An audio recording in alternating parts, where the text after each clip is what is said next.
Um, so yeah, there's no other way to really go about this other than say that game really, really sucked for the Florida Gators. Again, team just came out flat. It was bad play calling.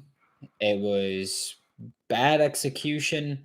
I don't care that Anthony Richardson had 400 passing yards, which is it's a fun stat to talk about, but it was just it was a bad football game. Florida Gators came out flat, and yeah, I mean it's frustrating because going into this game, a lot of us were like, okay, like this is a game Florida should win handedly, and then they didn't. And yeah, sorry, I just need to I need to get my get my life together here because yeah, that sucked. This was one of those games where that old Florida Gators defense showed up of that we saw earlier in the year, just run game demolished them. And also guys, like you know how this goes. It's Locked On Gators. Just say in the chat whatever you want to say. In the second half of this live stream, we'll talk about it. I'll read through the chat and we'll talk about it and we'll get there. I put the link to the Locked On Gators Discord in the chat. It should be in the description as well. But yeah, second time in my life that Florida's lost to Vanderbilt. The last time was 2013. First time in my life they've lost at Vanderbilt. It was a bad game on all fronts, partially because it was a stupid game. You came out there, the run game came out flat, offensive line came out soft. Defense had a good first drive or two, and I know that I tweeted about this where I was like, I like the defensive game plan for the Florida Gators. So, and I'll elaborate on that a little bit for you guys here because Florida Gators defensive line, you had 7 to 8 guys in the defensive box. Vanderbilt ran option on a couple plays, and you could tell that it was the option because they were reading that backside end. They weren't blocking that backside end, and they handed it off every time because Prince William Yellen or whoever was on the end at that time, maybe it was Anton Ryland, would stand up and be like, okay, like hand it off then, and we're going to make that stop. And then Vanderbilt started working in the veer. And if you don't know what the veer is essentially the read option.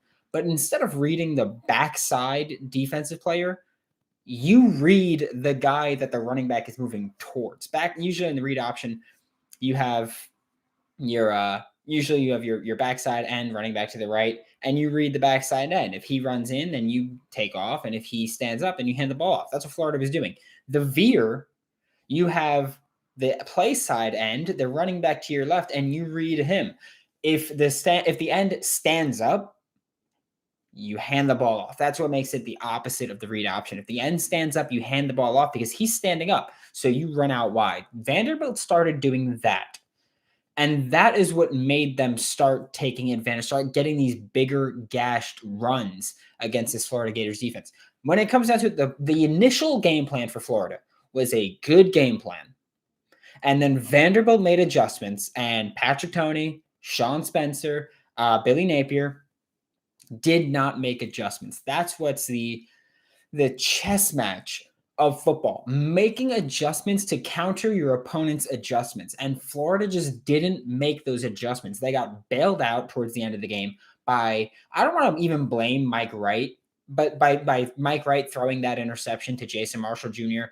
because of a bad play call that was like, hey, man, throw it deep. And I understand the idea. I understand saying, put your foot on their throat. They're expecting to run, throw the ball deep.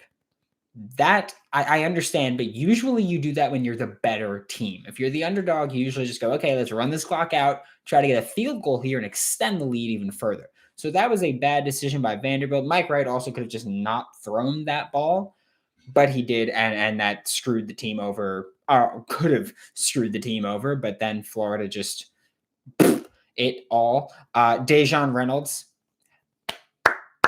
hell of a game from Dejon Reynolds. I don't care about his one drop because guess what?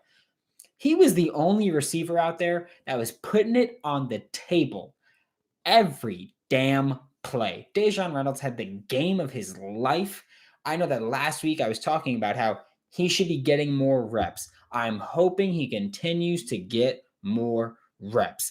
Dejon Reynolds is someone that I've also talked about where I was like, oh, maybe he's a transfer guy.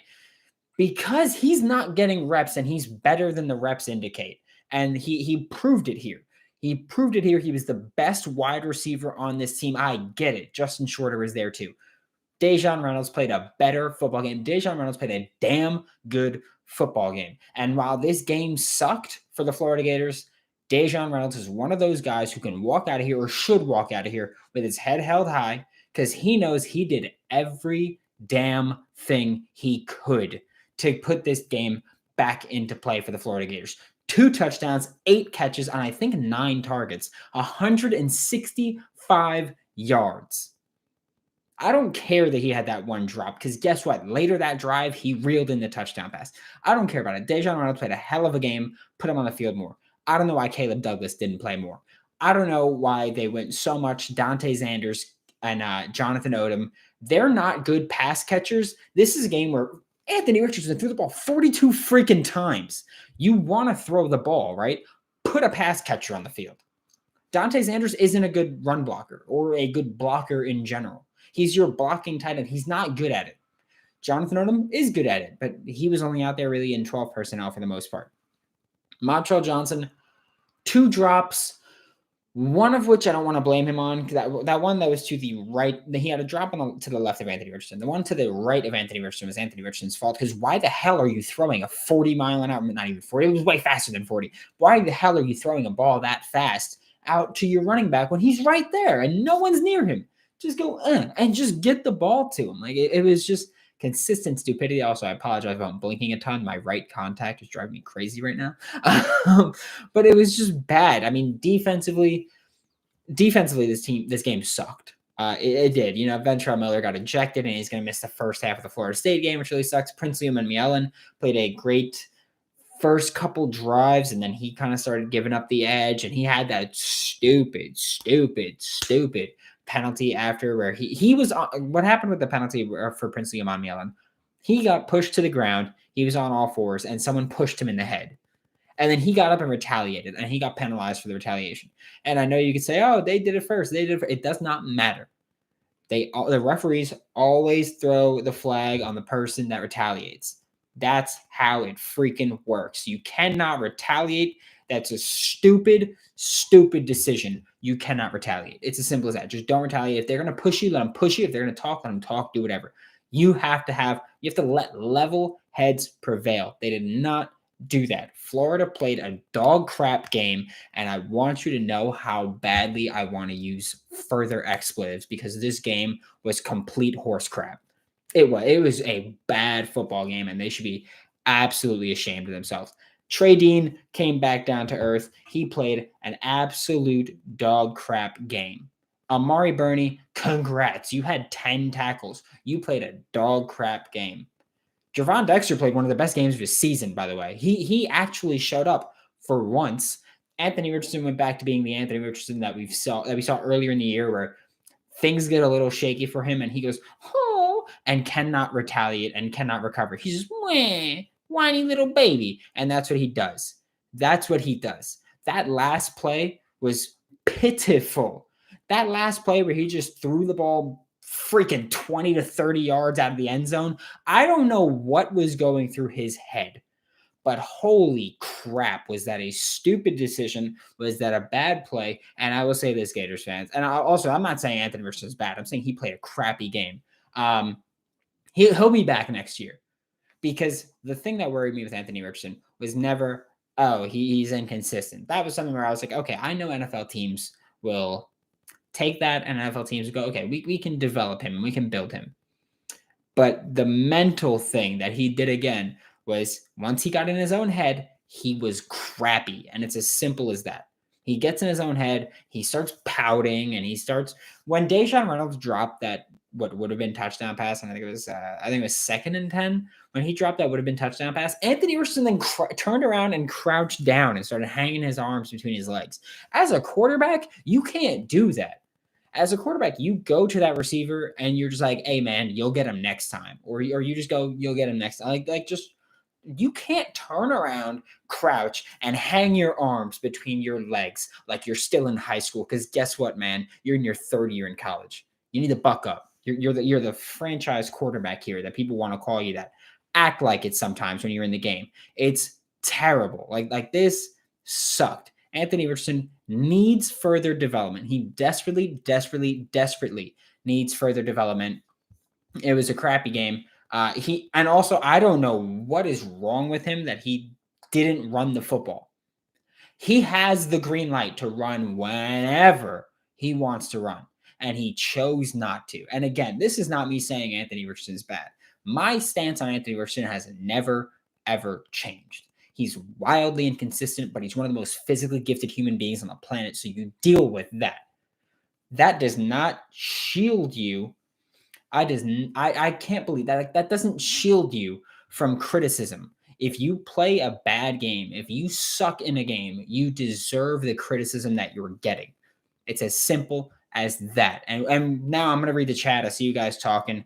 The usual, like, subscribe, comment, review, do whatever it is. Let me get a chomp in the chat. Check the Locked On Gators Discord, links in the description, and I'll post the link again right now in the chat for those of you that are here. Yeah, let's do that. But today's bonus episode of Locked On Gators is post-game live stream, which, by the way, also in about 2 hours, we have a bonus episode with John Garcia talking 2023 recruiting. So Samson Oakland Lola, we talked, Desmond Ricks, Quay Rousseau, James Smith, comes out in 2 hours with John Garcia, Sports Illustrated's Director of Football Recruiting, Locked On Recruiting Insider. But this bonus episode of Locked On Gators is brought to you by Underdog Fantasy. My bet didn't win. Like, my sheet did not win. Like I've said, Underdog Fantasy is the best way to spice up the college football season. Easy to play and win, cold hard cash, but didn't happen this time. I bet Anthony Richardson rushing yards. I bet Montrell Johnson rushing yards, and I picked Mike Wright to get higher than his rushing yards. None of them hit. It was a great day for me. It was a great day. I had so much fun with it. It was a great day. Sign up with the promo code Locked On, and Underdog will double your first deposit of $100 or up to $100. Deposit $100, get $100 free. Deposit $10, get $10 free.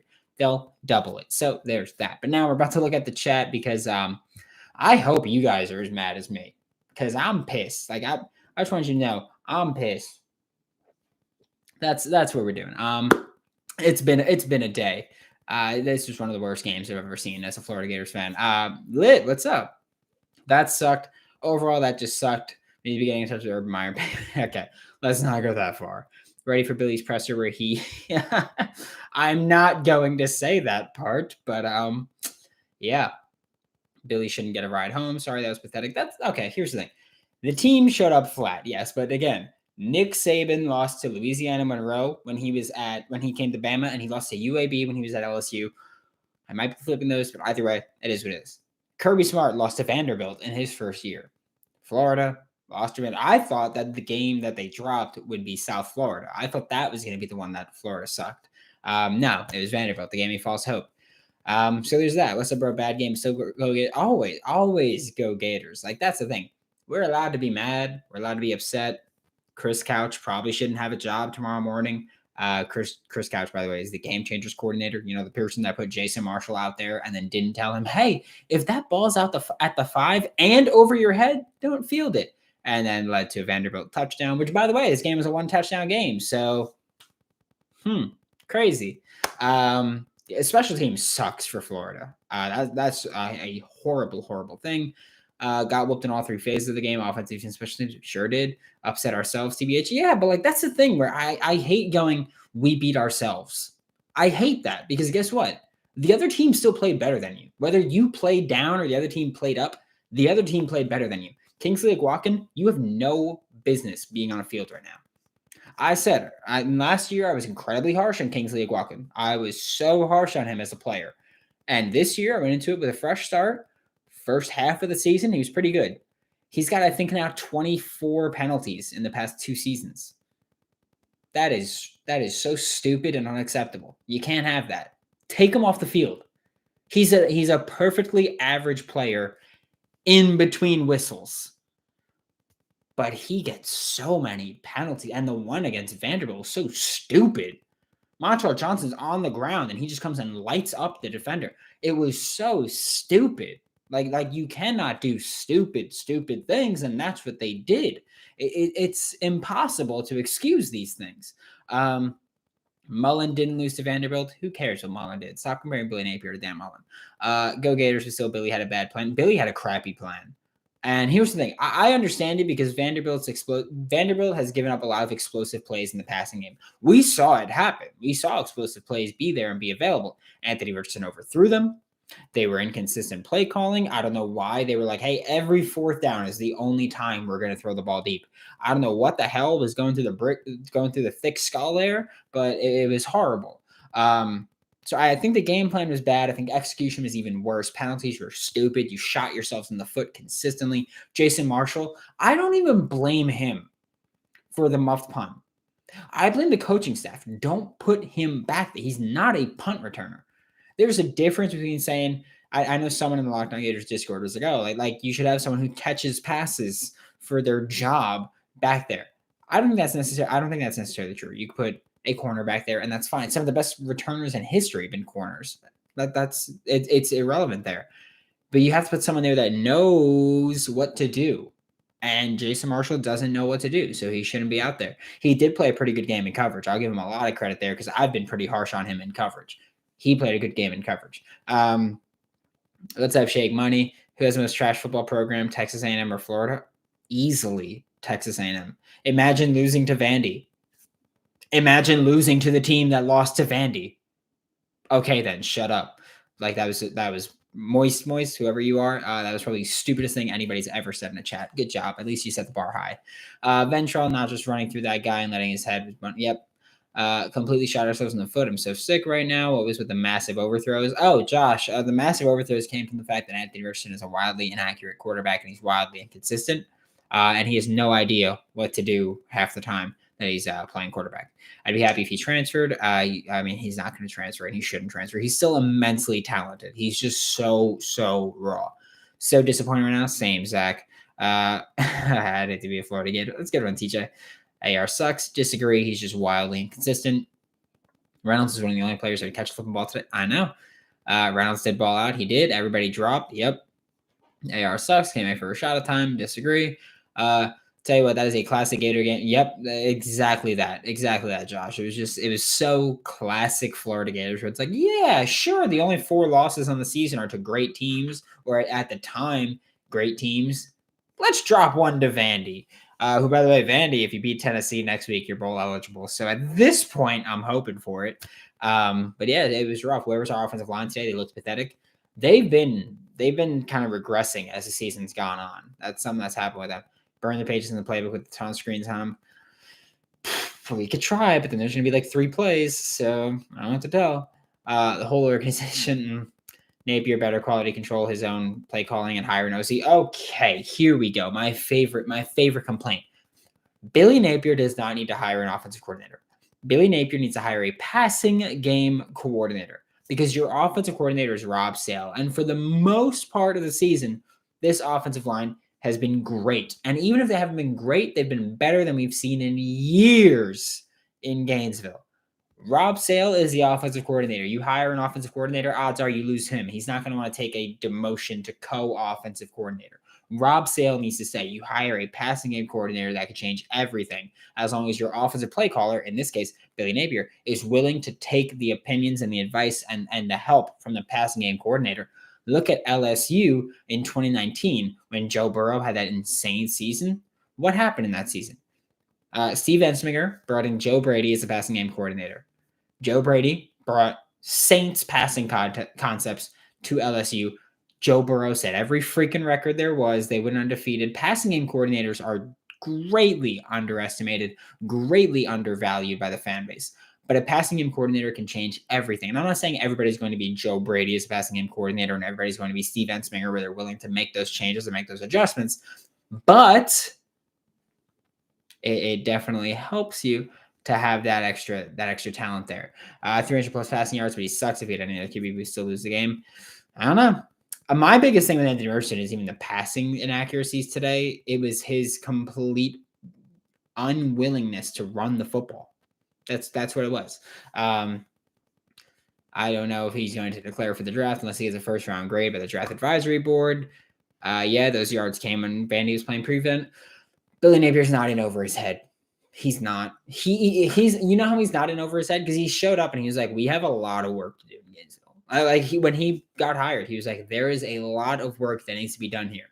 He's not in over his head. I think expectations were just way too high because they won the Utah game and people were like, holy crap, we could be in this year. And that just didn't happen.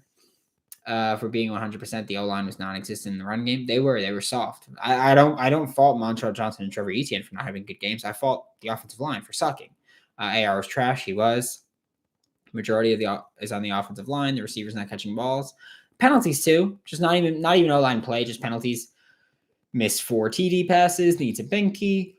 Kitna was such a garbage decision. I'm done with the play calling. Let him go to the draft. I wouldn't be mad if he goes to the draft. I just think it's bad for him personally, so he shouldn't. Never been seeing this all year. Ain't nothing new. AR goes to the draft. Billy was telling him he isn't getting the starting job. Billy will never tell him that. We played very undisciplined football today in all aspects. Looking ahead to next week, think we just breezed through this game. Yep, pretty much.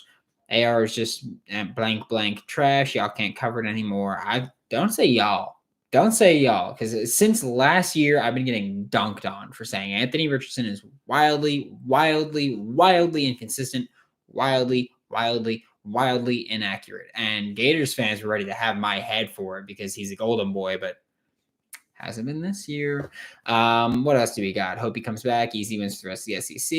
I don't know. Are you a Texas A&M fan talking trash? Because you have no right to do that. Your team sucks.